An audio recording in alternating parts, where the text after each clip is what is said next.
Choosing the right surgeon for your hip surgery is a crucial decision that can significantly impact your recovery and overall outcome. Here are some key factors to consider when making your choice.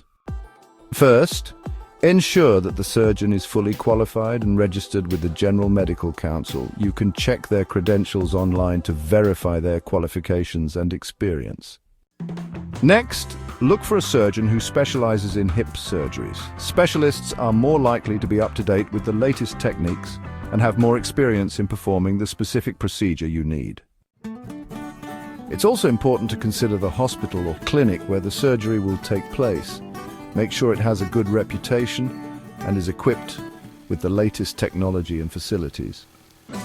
Don't hesitate to ask the surgeon about their success rates and any potential risks associated with the surgery.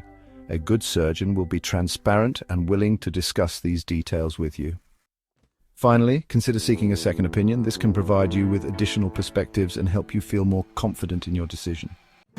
By taking these steps, you can choose a surgeon who is well qualified and capable of providing the best possible care for your hip surgery.